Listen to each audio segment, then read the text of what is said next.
Good day, everyone. My name is Rich Jacob. I'm here with Coach Blair Lipsitz, and we're from Western New York Coaches, an organization with coach education.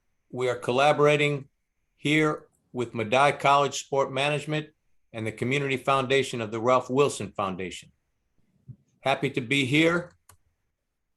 Our mission, rooted in experience, research, passion, and creativity.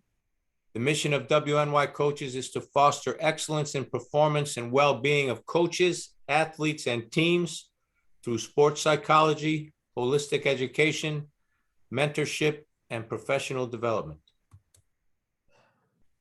Today's topic is coaching with the games approach. This training is going to be an open discussion here among us. And again, WNYcoaches.com.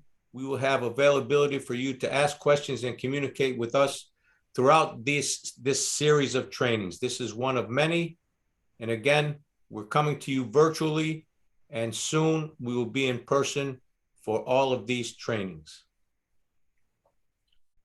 And again, a little bit to talk about the games approach, it has to do with practice planning. It has to do a little bit with your philosophy as a coach.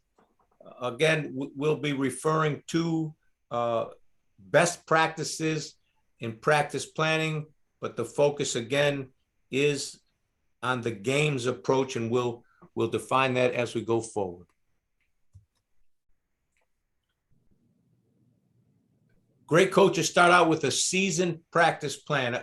Again, if you're a teacher, coach, if you've been involved in teaching, creating lesson plans for your classroom and or practice plans for your team. The idea, of course, is to build a practice plan for each day, but a greater vision, a big picture of a season practice plan. Again, the season, it's all one practice plan, if you will. So when we talk about a season practice plan, that's kind of, if we use one of Stephen Covey's 7 habits of highly effective people, it's to begin with the end in mind. So we take a good look at the full season, and then we build individual practices to teach those skills in the right progression, right? There's sequencing. So there's so much to be organized. Of course, you know this, coaches out there, to be organized each day, and then to have a sequence, a kind of a rhythm with your team. And we'll talk about expectations and planning again as we go through today's lesson. Starting with the traditional approach, using drills primarily to practice technical skills, right? We all understand the value, the great value of teaching fundamentals and identifying technical skills specific to each sport. And again, want to make it clear here, we're talking about the games approach, and we're going to compare it a little bit here in the beginning with the traditional approach. And that doesn't say that anything is better than the other. This is, again, an option. We talk about learning styles with each member of your team. We have that responsibility as coaches to try our best to understand the individuals on our team and what their learning styles may be. So again, coach, you may have a liking of the traditional approach and it works, then that's great, because we all know that if it works wherever it's coming from. So, and certainly also the games approach in this example is a combination of all of the above approaches. So the traditional approach, again, a couple of slides here on the traditional approach, just to remind us how things have happened throughout a lot of time in coaching and continue to happen. And again, the traditional approach being coach-centered, using direct instructional methods. You know, that being said, then this is how we're teaching it.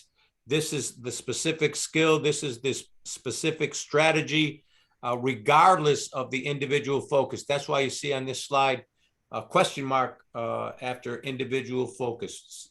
When we compare looking at the games approach and the traditional approach, we have to take a close look at when we're bringing our instruction, are we unique to the individuals we have, or is it the way we do it as a program? And again, Coach Blair, we want you to jump in. I used it as a discussion here because I think it just is a great topic for discussion because there's no one certain way. Yeah, I think for, in particular, youth coaches, what you talked about is seeing the season as a whole. That helps a lot of youth coaches and parent coaches and maybe coaches who have never coached before feel a lot more comfortable going into every practice. I mean, I know that for me, the first day that I showed up at practice and I had 16 faces looking, just staring at me like, okay, what do we do? I was very, very happy to have a plan and to have something to go off of, not only for that day, but then for that entire semester, that entire season. And that trickles down from the college level, which is where I was coaching, all the way down to the youth level. You kind of have to know what you want to teach and what you want to work on so that your athletes feel like something's driving this, this bus forward, because at the end of the day, that is the coach's job. It is. And that's a good point. Like you say, at all levels, it relates. And one of the things that we should remind the youth sport coaches is that we're talking about a practice plan for sport specific, but really at the youth level, there's movement related practice plans, right? It's right. Basic athletic movement, the idea of specific skill movement for the sport is part of it, but that could come later when we're talking about, again, basic movement skills at the youth level. And that could be also part of the practice plan and will be part of the practice plan. I know working on our handbook to provide coaches from our Western New York coaches office, that will be part of the approach as far as basic movement skills and understanding group dynamics, right? Understanding being part of the team. These are also the fundamentals of youth sports for these examples. So I think that's a good reminder too. What are your thoughts on, because a lot of times you hear that the traditional approach is typically used at the youth sport level because you're teaching fundamentals, like the former slide said. And it's almost like we're doing a disservice to young kids by not teaching them the whole game. Right? We talk about, in terms of volleyball, we call it a volleyball IQ, and it's just understanding the game as a whole. Why is that person hitting there? Where should your hands be when you're blocking? When you play defense, based on somebody's arm, where's that ball going to go? Is that the stuff we should be teaching at the youth level, or should we be teaching and solely teaching, this is what a platform looks like. This is how you dribble a basketball. Or is it important to include all of it? I guess is really the question that you're kind of posing here, right? Right. No, it is a great question, and there's a progression, right? There's a learning progression for every student at all levels, and in particular to your point, at the youth level, it's very important that we break down these fundamentals. Again, building on the basic movement training, and then identifying these pieces or fundamentals of each game, but there's how much fun is it when we can finally get to play the game, as right. They say. So yeah, I say a combination, and I don't think we could get away from acknowledging that it is in fact a combination of traditional approach and in this case, today's conversation, the games approach. Mm-hmm. So I think we want to bring even a building up too throughout an individual practice, not only through an entire season, right? That's right. Mm-hmm. That's right. And again, we might take some of these basic fundamentals at the youth sport level. It might take more than a week or more than 2 or 3 practices on the same fundamental. We have to, again, talking about individual focus here for this example, the team and the individuals will let you know when they're ready to take it to the next step or move on in the progression of learning. So it's understanding, it's important that the coaches understand and that are astute to what's happening in front of them. Again, the traditional approach, we have a plan, we're going to implement it regardless of what the individuals, who they are, what they know. That's okay, because that's a broad foundational effort, which makes sense, all right, because it incorporates the basic fundamentals. But having a sensitivity to where your group is, or where the individuals in your group is, we're trying to bring everybody along all together. Like step one, everybody can, grasp the concept of step one for a quick example before we all move on to step two. And that brings in opportunities for, being a good teammate. You understand this fundamental, but the person next to you, your teammate, doesn't understand it. You help them. Mhm. Then we're going to talk about catching them doing good, or accentuating the positive, and identifying moments where there's this team building, right? There's again, this is a perfect example of why a presentation like this is an open discussion, right? Mhm. Because there are so many factors. And welcome, Coach Bob Bateson here. Coach, we're talking about the game's approach to coaching, and we're identifying here the traditional approach that we all understand well, and looking to draw some comparison as we move on today to discuss the benefits and the principles of the game's approach. So traditional approach here, teaching the specific elements of the game and then combine them into the whole. A little bit of what you just talked about, Coach Blair. And the idea here, and I have the asterisk here, and breaking down pieces of the game. Let me interject something there, going back to the first part that you had spoke on to this. I think where things get lost sometimes, and it really starts with the coaches, is when we talk about breaking things down. Sometimes you got a coach that wants to put in his scheme, no matter what that scheme is, and whether or not he has the players for that scheme.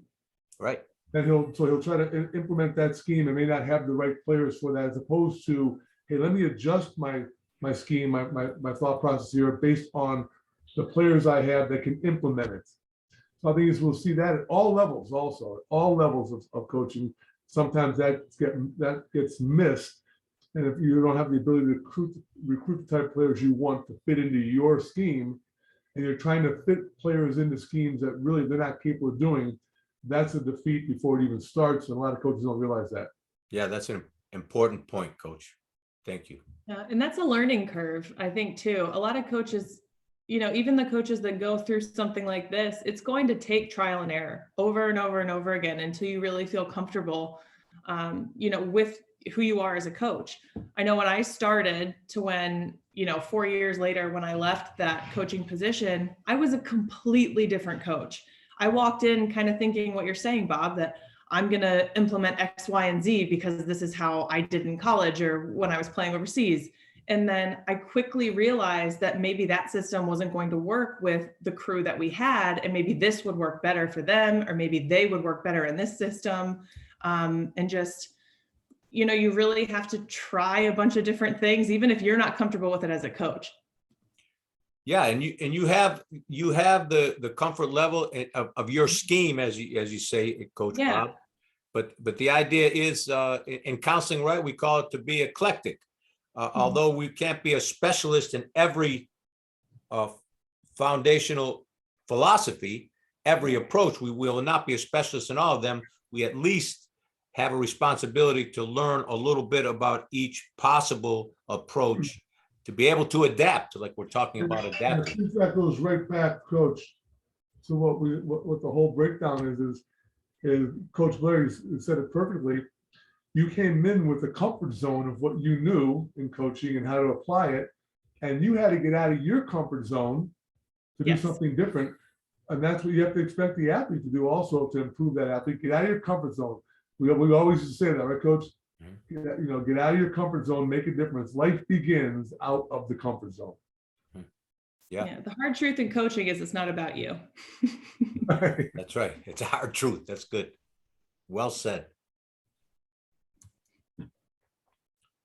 Okay, Rainer Martins here has, I thought, a great basic definition of the game's approach, right? A more holistic approach to learning sport, focusing first on helping athletes understand what the game is all about, and then helping them learn how to play the game. And that's a point you just made a couple minutes ago, Coach Blair. That IQ.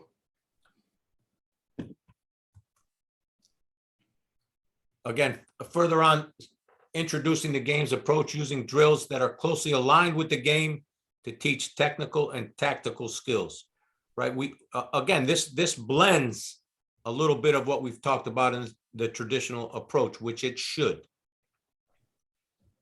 But the difference here, teaching the whole game and then refining the parts. And I think it may be obvious to the coaches out there, but when the players are able to play the game, they're having a lot more fun. So we're going to bring this, the idea of a controlled scrimmage, right? We get them out there to play the game, and that's good. But have that whistle there, and we identify these coachable moments, catching them doing what we want them to do. Again, what we want them to do has to be clear, right? We have to also be clear and concise. We're going to talk about expectations here in a couple minutes, but again, the idea behind the game's approach is to let them out there to play, which they love, but also stop in those moments to teach, as opposed to the breakdown and bringing, one drill, one skill at a time, right? So I think this is a critical aspect of implementing what we're calling the game's approach. And these coachable moments and the idea of a controlled scrimmage is very important. And I think that when you do this consistently, when you have this approach that you're utilizing, game's approach, and you use this controlled scrimmage, and players are going to be understand that if we do something that we're supposed to be doing, you're going to stop. They're going to, coach is going to stop the game. You're going to stop this thing. So it's not like a free for all. You just go out there and play. They're going to expect that, right? This idea of entrainment. I know when the clock goes on and we're going to be out here scrimmaging, and we're going to learn here. So that's part of building the culture, but it's part of building the practice culture. This is how we're learning. And our team, this is how the coach is teaching us. We're going to get out here and play. And then when we see a situation, we're going to have everybody reflect in that moment, blow the whistle, stop. And we say that a lot in practice, right? Freeze on the whistle. Mm-hmm. We say, okay, we blow the whistle, everybody stops, say, look where you are, look what the positioning is. Where are you supposed to be? Let's continue to identify what it is we're hoping to accomplish. And I think that's we make these points often in our trainings here, is the idea of identifying what we're looking to happen for the athlete, for each athlete and for the team, and then accentuating when that does happen, as opposed to, you didn't do that, or I guess a more negative response to the player behavior. And again, we'll talk more about accentuating the positive and positive psychology, the positive psychological approach, which we believe in. And again, I think that we should also say in this moment that all coaches have the same intention. We want to get them to where they're performing better. So it's not like, hey, coach, if you're using negative terms, you're wrong. It's just that you can go farther.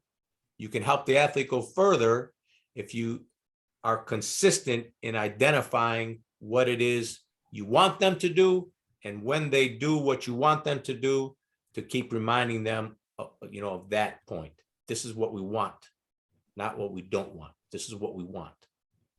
I think a lot of what I think about during the controlled scrimmage is those moments where you do stop you do stop practice and you say, okay, look, this is how we're doing. How can we fix this? All those things. but doing that within the theme of whatever your practice is. Because I know I was so guilty of stopping practice constantly and seeing all these individual things happening, and it's overwhelming for the athletes, you know? So if you have whatever you're working on that day, whether, I mean, I always go back to volleyball, but it can be any sport, right?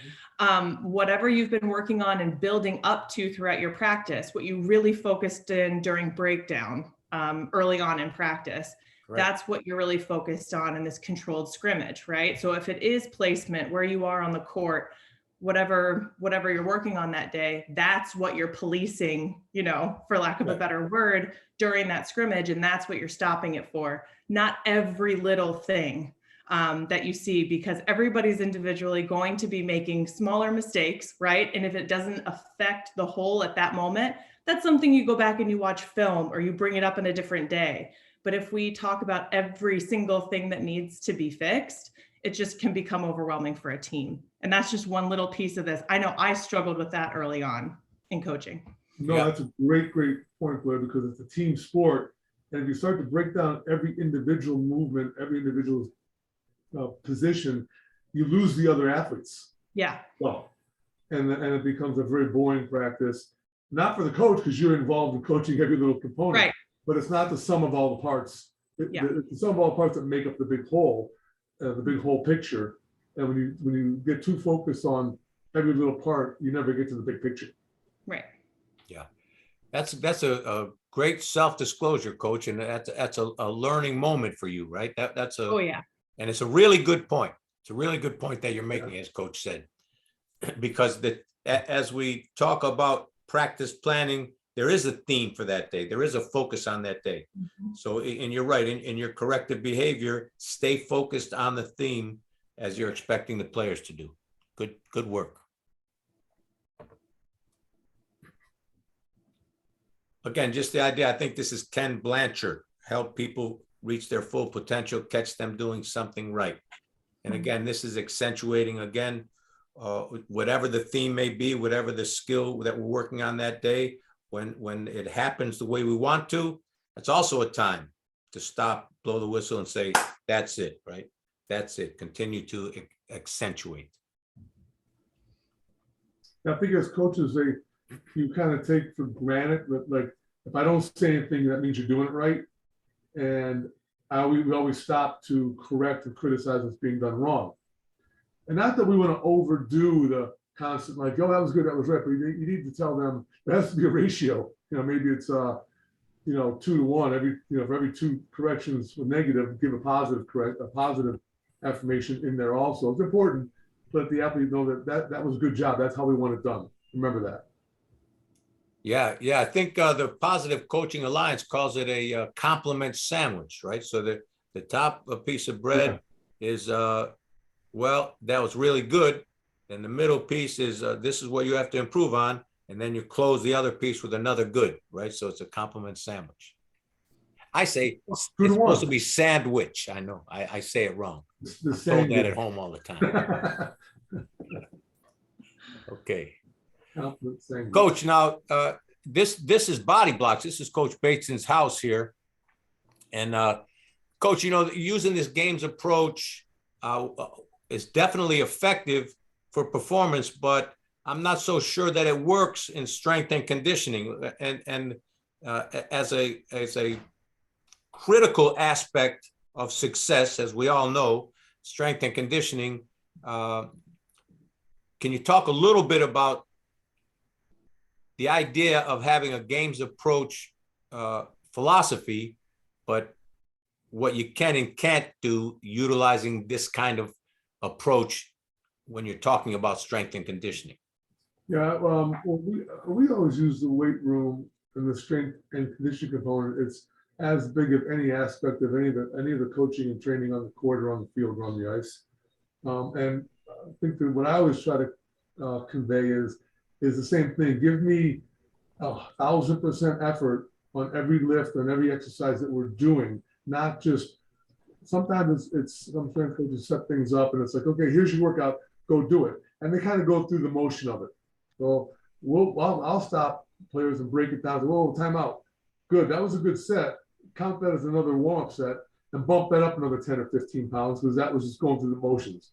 So that catching them at that moment and coaching them into improve that lift is kind of the same thing that translates on the court or on the ice when you stop them to help them improve on whatever position or drill they're in.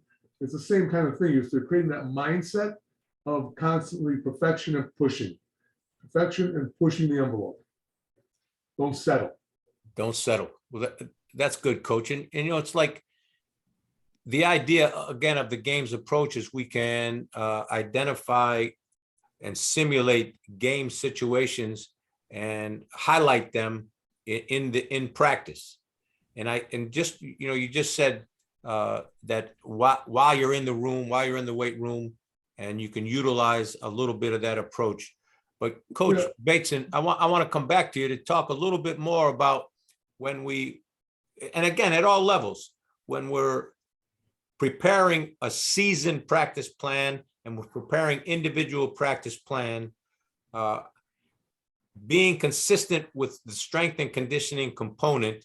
I know that we do a lot of the conditioning inside the game, so to say, but talk a little bit about the importance of consistency in incorporating strength and conditioning into your practice plan. It's as big a part of any day of practice as anything else you do in practice. And that's what a lot of facilities and coaches and teams are starting to understand.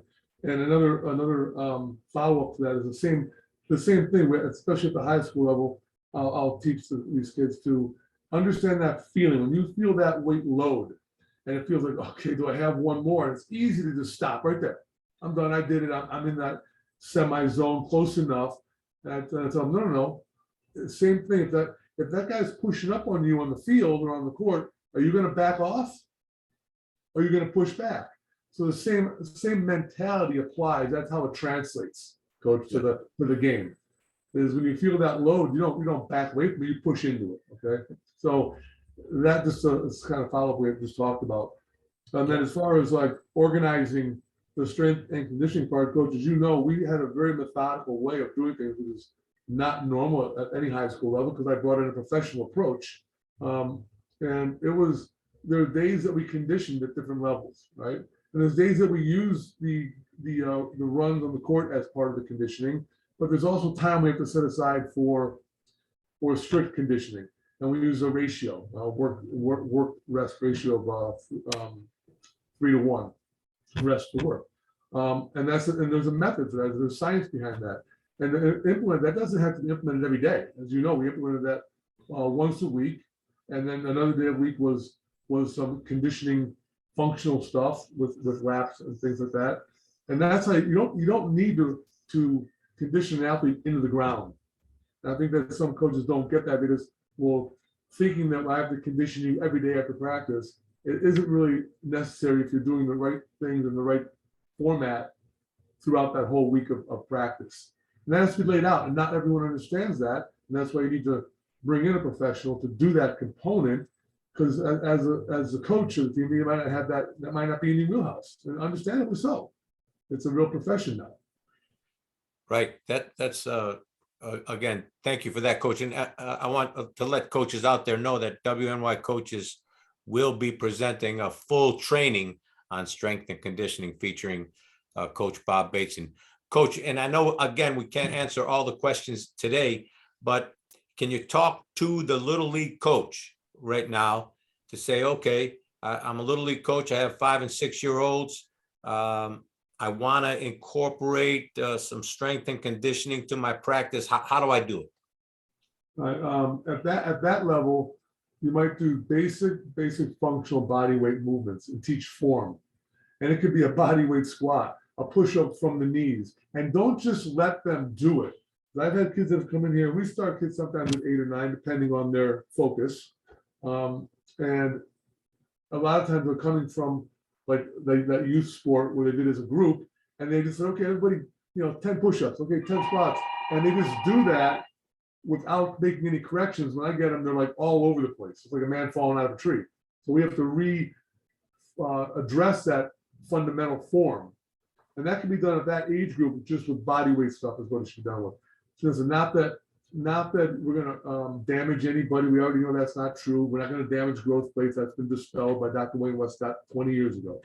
But the idea is that like they're not focused enough at that age to put a weight in their hands or without really one-on-one direction and attention. I can take a group of 6 or 8 kids and walk around and correct them as they're doing a push-up or a squat. Yeah, there's a safety component. Sorry. No, go ahead, coach. At what age should coaches start thinking about injury prevention and implementing some sort of like dynamic warm up in the beginning of their practices or something like that? Probably by age, it depends on the kid too, but I'm gonna say on general age 10, Okay. between 10 and 12 is when you're gonna have enough attention span. I said I've had a couple kids, at 7, 8, that were just a 1%er, I call them, that were focused enough that like when you put a weight in their hand, they didn't like forget what it was and like start doing something else. They were able to focus on that particular movement. And I've had parents bring me a couple kids that were like 7 and 8 and 9, and they weren't ready. They just weren't ready yet for that focus. And I'm not going to tell the parents that they're not ready for that. So what we're going to do is we're going to do some basic body weight movement things and just teach the fundamental form of things, so the kid understands what a squat means and what it feels like to do a correct squat, what it feels like to do a full push-up, or at least a plank to hold that push-up position without dropping the hips.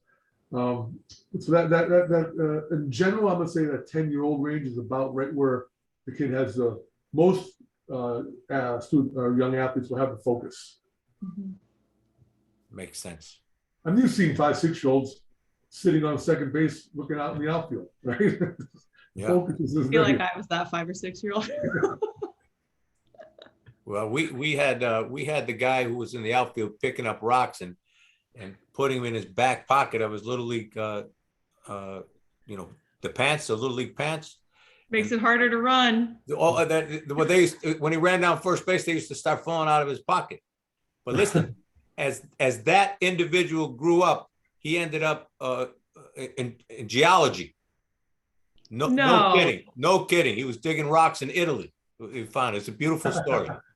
We're gonna have to highlight him one day. Nick, I'll never forget it. Running down first base and the rocks would be falling out of his pocket. That's the idea of the focus. Find your passion, right? Yeah. Okay, couple minutes here on the elements of a practice plan. We've shared some of this already. The tagline here: conduct exciting practices. We talked about keeping the focus. We talked about keeping it exciting, having them enjoy the work, right? We can enjoy the work. Hard work is fun. I think that's another highlight here. I think we should encourage coaches out there to help. It's not always a bad thing to work hard. It's always a good thing to work hard. So if we can, we used to say, I know it's a stretch, coaches.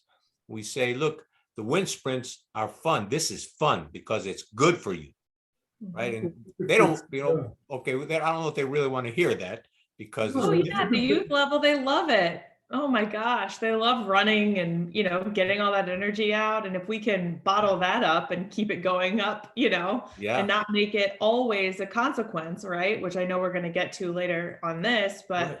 I feel like a lot of times people use running as corrective behavior, which, sort of feeds into that negative feeling about it. Yeah, no. Part of the culture that you should create is that the conditioning component and the running component, all those things are, another way in which to excel, another day in which to excel your ability and your skills. And you look at it as you teach it as a positive part of the whole practice. Right. Is another component in which to excel at. And that's how the team has to embrace it. Like you said, Blair, perfect example. You should never use that as a punishment tool. Right. Because then it's counterproductive. They'll see it as punishment, where it should be used as, hey, this is how we get better. And coach, our players got to the line and they were like, okay, here we go. But they understood the benefit of it because we ran people off the court and they knew that. Mm-hmm.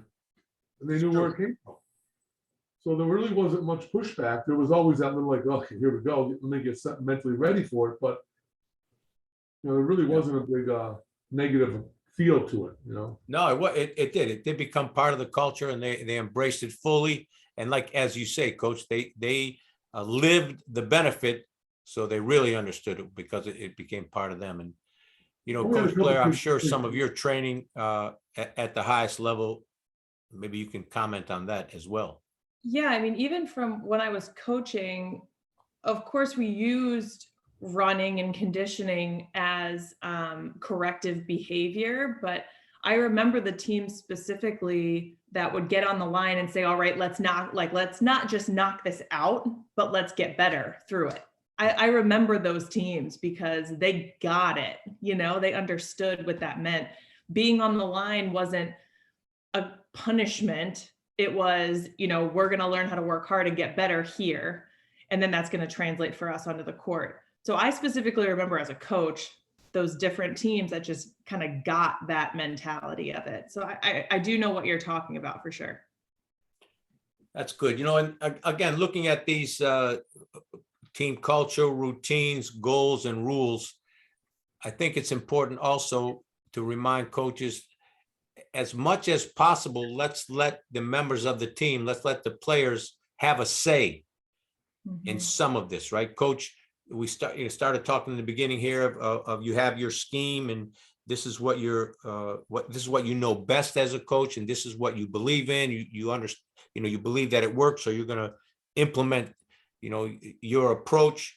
Well, the same goes with identifying what the team goals are. What are the rules? I mean, yes, coach, you're the shepherd and you'll guide all of these, but the principle of participation equals ownership, right? If the players have a real sense that they had something to do with creating this list of goals, rules, then you have a better chance of them executing all of the above. Yeah, make them part of the rules and goals list so that they take ownership of it. Yep. And it's like, Coach, you were always very good at getting input from the players and incorporating that into our schemes, into our practice culture. But in that same breath, you have to do that as a coach with not giving up the reins of who runs the things. Because sometimes players can take over and think that they're in charge when they realize there's still a hierarchy here. All right, and we respect your input, but understand your role at the same time. That can get crossed over in today's world more than we realize. Yeah, I'm always reminded of my father telling me there can only be one general.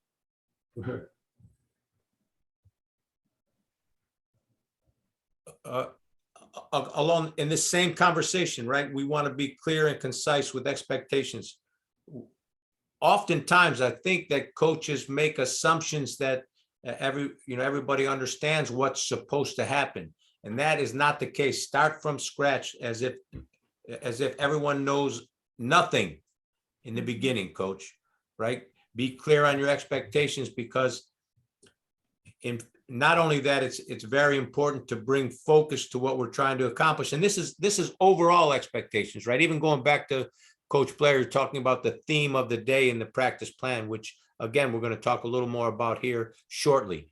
But the idea of expectations, what are the expectations? Well, it's maximum effort. There's respect for each other. Things like that are part of the general expectations for team. And then there are other specific expectations, again, going back to a certain preparation for a game or a basic way on how we approach some of the fundamental aspects of the games. I mean, there can be so many levels and variations of expectations, but the bottom line is they have to be clear and concise. I think that's like the foundation for building trust with your athletes, right? Yes. Like making sure that they understand where you're coming from and what your expectations are, so that when you follow through with them, they know that, how you show up, where you show up, all of those important things. Right. Yeah, leave nothing unturned, make sure the simplest expectation has been, is known. Don't expect the players, because you think, oh, well, showing up on time, everyone, we all know that's supposed to be happening. Well, make What sure. is on time? 15 minutes early was it in me for college? That's the point, like, don't assume that everyone's gonna know that or understand that, so make that the simplest expectations out loud. Right, Yeah. out loud. Because if we're clear on expectations, then we can be clear on consequences. We talked a little bit about consequences. What does that mean? Well, again, being clear. Look, everyone's going to be treated the same way. You know, firm and fair. The expectations are set. We all understand them, and these are the consequences. Mhm. And talk about trust, Coach Blair, and credibility as a coach. These consequences have to be consistent across the board. I think it's very important, and being careful how you identify the consequences, what they are. Again, just talking about the running, for example, and what the running can do, the great benefits of the you know, more challenging, physically challenging aspects of training, right? We don't want to muddy the waters of using them as consequences when they're really gonna help people become better, just as you said, Coach Bateson. So consequences are important because the expectations are clear. But I think I waved the caution flag, the yellow flag, to be careful, Coach, on how you identify and implement the consequences. I think for me as a coach, I got to the point where I really wanted the athletes to know before I even got to the point of needing a consequence, right? It's like you want to have that culture in your practice where everybody knows that feeling as a coach when the practice is just sort of flat and you're missing that umph, right? And that's what you're looking for as a coach. You want to see that competitive fire and that energy, or, you know, at the youth level, really just like the focus and excitement to be there. And as you get into the higher levels for coaches, you want your athletes to be able to talk about that before the coaches need to intervene at all. And if you can get your team culture there, that's such a huge win, because then it's not consequences, right? You don't have to do the running. You don't have to have a punishment, as people call it. Your team will get together and say, we're better than this, and we need to start playing like we're better than this. And at first, the first couple of times, it might be to avoid a punishment or a consequence. But then over time, they'll just realize we have another level and this isn't where we start. We need to pick it up a little bit. Yeah, that's a positive consequence, right? Yeah. That right Over there. time, a long-term one, right? Right, right. It does take time to build a culture like that, but that's, I mean, I know from my perspective coaching, that's what I was always striving for with a team in the gym every day. I was hoping that they together would realize, like, this isn't it. We have another level to us. We Right. know we do. Our coaches have told us over and over again that we are capable of so much, and let's meet them there. Yeah, excellent. That's an excellent example. And Coach Basin, you talked about the idea of the team embracing that extra work, because the consequence was that team run other teams off. We were superior in our conditioning. So again, the positive consequence of the hard work. So yeah, all consequences are both, they can be positive or they can be not so positive, using, keeping that positive term up front in the forefront. Right. Coaches, yeah, I just want to, again, talk about each practice session. Here's some basic elements. I think that all coaches out there have a good understanding, kind of the same idea here. Talk about the warm-up routine, a little bit of the dynamic warm-up routine question that Coach Blair had for Coach Bob. I think that some things, right, have to be consistent, but other ways to vary and, keep everybody on their toes, so to speak. We we want to get, we want to be creative in this practice plan. But let's talk about a little bit of the consistency and why it's important in your practice plan.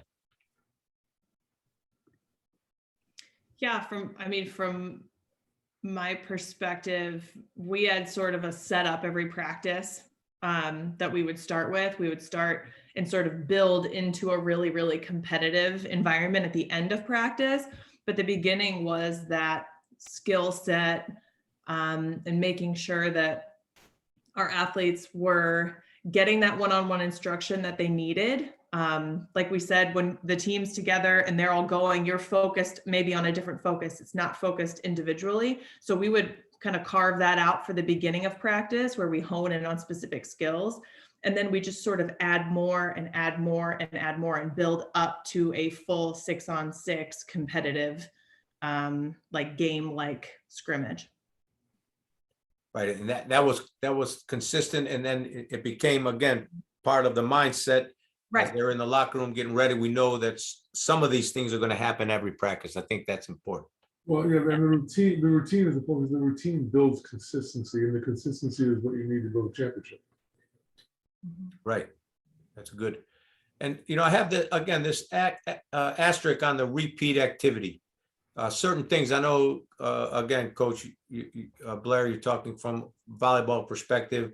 We're talking from a basketball perspective, but any and all sports, some things we just have to keep on the calendar, keep on the plan as far as repeat activity. Again, Serve pass, volleyball, serve pass, everybody does it every practice, at least multiple times a week. It's one of the most important things and one of the most monotonous. Probably free throws are pretty similar. yeah, Serving shooting. one of those things where you control it all, right? Yeah. And it's something that you can practice on your own. It's very similar to a free throw. Like there's no other distractions. And it's something that coaches in particular think like you should be able to do this. You don't have anybody blocking you. You don't have anybody, this should be something that you work on, hone in that skill so that you can be great at it. Yeah, I mean, it's a good example in taking the free throw all the way to shooting. I mean, Right. I've caught myself, I know as a basketball coach, missing opportunities to do enough shooting. So yeah, shooting is a certain good example. In basketball, we talk about, working on the help side. We call it a shell drill. There's habits that have to be formed on the defensive end to execute the first principle of defense in basketball, which is to stop the ball first. So how do we incorporate that into each practice? Well, we conduct a shell drill. So when the ball moves a certain place, all 5 people have to move to their ball side, the help side, that kind of example. It's another repeat activity. And I think for every sport, there will be a group of repeat activities that's implemented without, again, making the practice routine mundane. We don't want that, right? We have to keep it exciting. So coaches have to study, right? If there's an end goal in mind, a specific theme that day, and you only know one way to reach that goal, then reach out to WNY coaches. Again, do your own research to find another way to achieve the same goal, specific again to that skill, to that aspect of the game. But it's important that we are creative and have some varied approaches to reach the same end goal. And again, tied up here with using the games approach. The games approach really is terrific. I know. I think everybody on the panel today and many coaches out there, maybe even without knowing it or identifying it as the games approach, it's really a terrific and enjoyable way to learn for the players. And as again pointed out, but with Coach Blair here, things take time to build into the culture. But if we're incorporating this games approach into our culture, then it's fully embraced by the team members. Coach Blair, talk a little bit about competitive drills. I know it's on your list. Yeah, competitive drills in our gym, we always sort of were expected that every drill was competitive. So even the mundane, monotonous surf pass was highly competitive. One way to do that was to stat it. If you're at a higher level coaching, you can take stats, and then that way everybody's always thinking about how many aces they're getting or how many three passes they're getting. But outside of that, I think every team drill was highly competitive. You were always trying to win, right? And that team culture just kind of bled through everything that we did. So from the start of practice to the end of practice, we were 100% all in. That's good. It is good. And there's talking about simulating games, which we'll talk about again in here in a minute, and raising the level of intensity, game-like intensity, as close as we can get to it. Right. Sometimes utilizing these competitive drills helps us get a little closer. And there you go, stat that, right, Coach? You just said it. And so we have practice competitions, and again, trying to simulate game-like situations. But I think it's a good idea. And I would say at any level, even if it's just on a clipboard from a youth coach, try to chart, try to record, to have some reference point to go back to in your teaching as the season goes on. The next week comes, look what we did last week here, and we've shown improvement. Again, catching them doing well, and raising the awareness not only of the team members, but you yourself, Coach. You're able to reflect now with some statistics in front of you of if something's working or not. And you said it before, Coach Blair, trial and error. A lot of these things take time, but to chart some of these competitions is a good idea.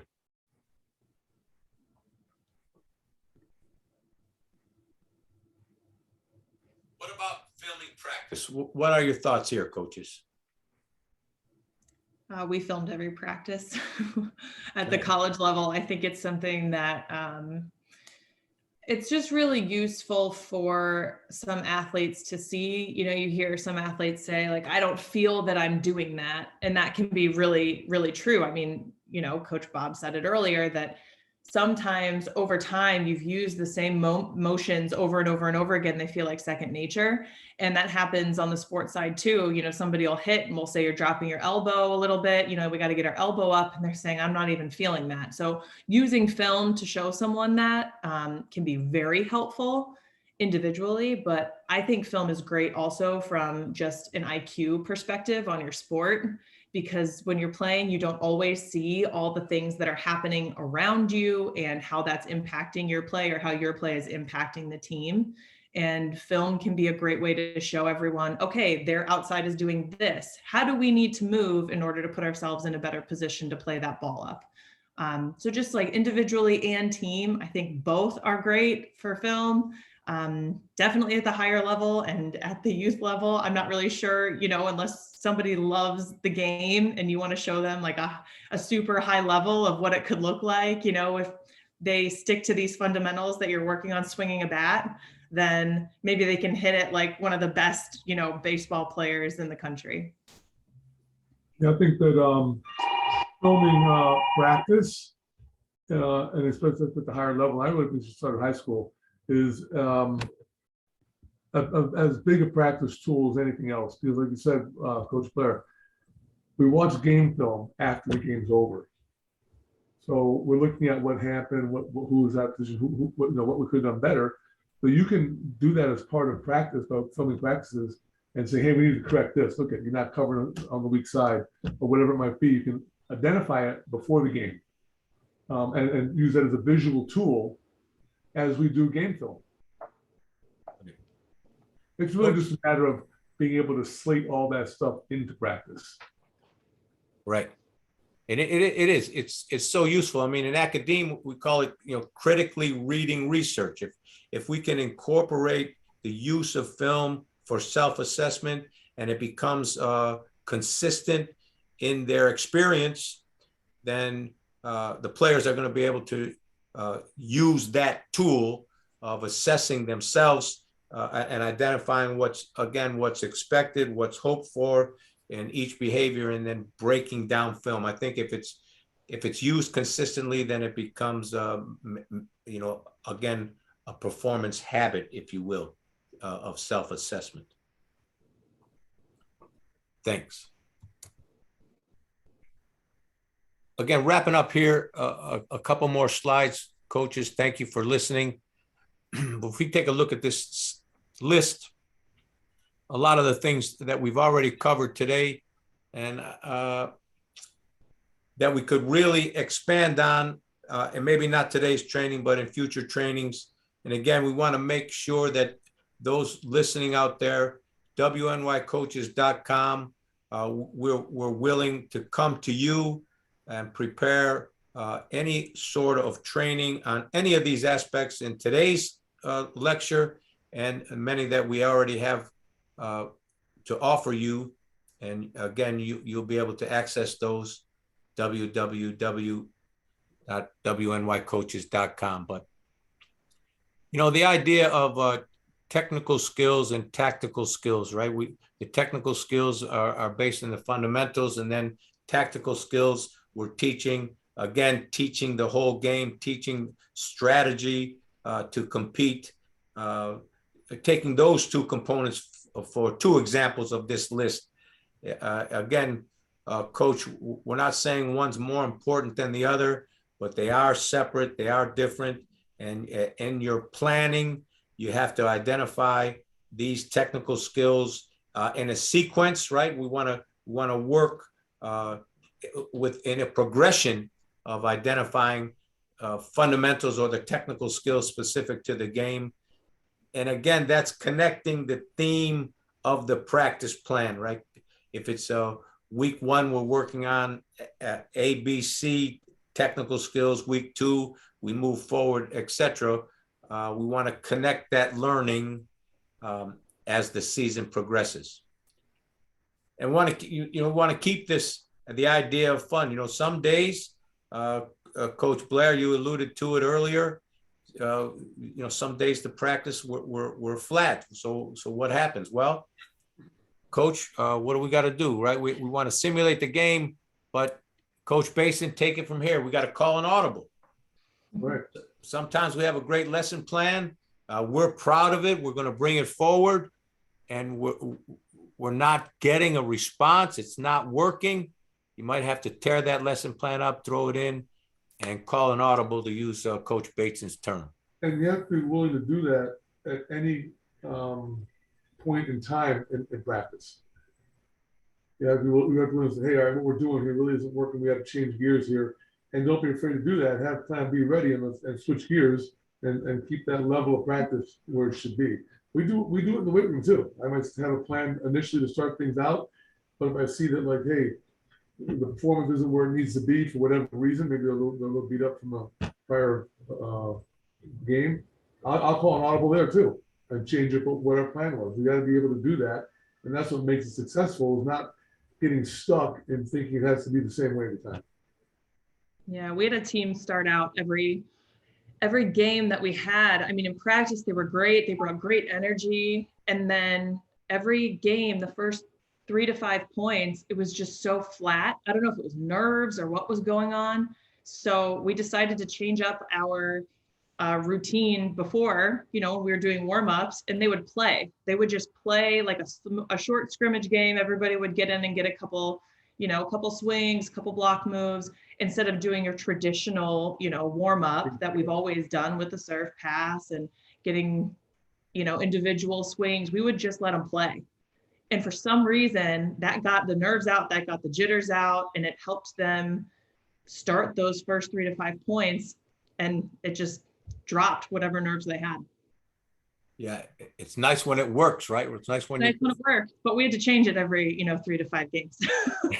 Yeah, which is okay. And again, for coaches out there, the plan B, it's nice if you have a plan B written, But again, it's a feel, it's a moment in time that it might not be a plan B that you put, you have on your clipboard. It has to be, you're calling that audible again, using that term and making the adjustment in the moment. And that's wisdom, that's experience, and it certainly takes time. And it could even sound a little confusing, us bringing it up right here and now, but it is part of the deal, right? It's part of the deal to be attuned to who your team is, where they are in that moment. And if the plan doesn't fit, then make that adjustment, coach. And you do the best you can, right? You make the adjustment the best way you can for that moment, and you move on. It's a way to get the most out of everything you do every time, during practice, and getting the most out of it, and not just checking the box. Okay, we got through practice. That was painful. We got through it, but it didn't accomplish anything. Right. We didn't maximize what we could with the effort. All right. And just, kind of final thoughts here. There's no traffic on the extra mile, right? We're talking about team culture. We're talking about team goals, routines, and we're talking about an approach to what we're doing. And it has to be a collective approach. So the idea of maximum effort, the idea of going the extra mile, what that means, and having it become part of who we are, part of our identity as a team. I don't think we have to ask coaches if that could be a goal. It's a goal for all of us. And how do we achieve that? Many different ways, many unique ways, but it starts in the hearts of each and every player that you have.